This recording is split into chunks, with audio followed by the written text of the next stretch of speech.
মানে একটা ব্রাইড আমার সাথে কি পরিমাণে ঝগড়া করছে আপনারা শুনলে অবাক হবেন। আসসালামু আলাইকুম everyone, this is Riya from Glamour artistry. আবারও চলে এলাম নতুন একটা ব্রাইডালের ব্লগ নিয়ে। পুরো রমজান মাসটাতে আমি খুব একটা ব্রাইডালের ব্লগ আপলোড দিচ্ছি না, বাট আমার কাছে অনেক ব্রাইডালের ব্লগ জমা হয়ে আছে। মজার ব্যাপার হচ্ছে এখন যে ব্রাইডকে দেখতে পাচ্ছেন এই ব্রাইডটা হচ্ছে 2024 সালের ব্রাইড। উনার মতো আরেকটা ব্রাইড 2024 সালেরই আমাকে কয়েকদিন আগে ফোন দিয়ে ইচ্ছা মতো হচ্ছে গিয়ে ঝগড়া। তার আগেই বলি, আপনারা অনেকেই মনে করেন আমার পার্লারে শুধু ব্রাইডাল মেকআপ করানো হয়, একেবারেই না। আমার পার্লারে কিন্তু পার্টি মেকওভার এভেলেবেল আছে, তার সাথে কিন্তু রিবন্ডিং এর সার্ভিসেসও এভেলেবেল আছে। ফেসিয়াল, রিবন্ডিং, হেয়ার কালার সবকিছুই কিন্তু এভেলেবেল আছে, কিন্তু ব্যস্ততার কারণে হচ্ছে কি আমি আসলে ভিডিও ক্লিপগুলো নিতে পারি না। ব্রাইডালের ভিডিও আপলোড দিতেই আমার কেমন হয়ে যায়, আর বাকি সার্ভিসেস এর কি ভিডিও আপলোড করবো বলেন। এবার বলি, এই আপুর চুলে হচ্ছে ক্যানভো ডিপশন করা আছে। যাদের চুল একদমই রাফ এন্ড টাফ হয়ে গেছে কিংবা একেবারে পাতলা হয়ে আছে, একটু ভলিউম দেখাতে চাচ্ছেন, চুলটাকে একটু সফট এন্ড শাইনি করতে চাচ্ছেন, এই আপুর মতো আপনারা ক্যানভো ডিপশনটা চোখ বন্ধ করে নিতে পারেন। এটা বেসিক্যালি কোনো রিবন্ডিং না, এটা একটা পার্মানেন্ট হেয়ার ট্রিটমেন্ট। দেখেন আপুর চুলটা অনেক বেশি রাফ ছিল, একদম ফ্রিজি হেয়ার ছিল,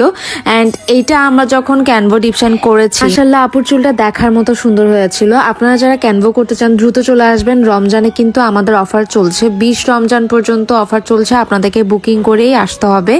আমরা বুকিং ছাড়া রিবন্ডিং বা ক্যানভো ডিপশন ট্রিটমেন্টের ক্লায়েন্ট নেই না। দেখেন ফাইনাল রেজাল্টটা উইদাউট স্ট্রেটনিং, ওয়াশের পর খুব সুন্দর রেজাল্ট আসছিল। চলেন এবার ব্রাইডের ব্লগে ব্যাক করা যাক। যেটা বলছিলাম, আমার সেই 2024 সালের ব্রাইডটা ফোন দিয়ে বলে, আপু এটা কোনো কথা, আপনি সবার ভিডিও আপলোড করছেন 2025 সালে পর্যন্ত, এখন মার্চ মাস চলে আসছে, আপনি এতগুলা ব্রাইডের ভিডিও আপলোড করছেন কিন্তু আমারটা আপলোড করেন নাই, এটা কোনো কথা? আমার ভিডিও কি আপনি দিবেন না? আমার লুকটা কি ভালো হয় নাই? এই সেই অনেক কিছুই বলতেছিল। আর ওইদিকে দেখেন পিছনে আমার স্টুডেন্ট 3টা, এরা হচ্ছে A to Z full parlour course করছিল আমার কাছে। ওরা হচ্ছে গিয়ে ব্রাইডের ওড়না নিয়ে কারাগারি লাগাইতেছে, যেমন কি হচ্ছে গিয়ে মানে ওদের বিয়া লাগছে আর কি। যাই হোক, আমি হচ্ছে কি অনেক অলস, দ্যাটস ওয়াই হচ্ছে ব্রাইডের ব্লগগুলো আপলোড করা হয় না। আর এখন তো ওয়েডিং সিজনও না, এখন হচ্ছে গিয়ে পার্লারের যে সার্ভিসেস গুলো আছে ওগুলো নিয়ে একটু আমরা ফোকাস করছি।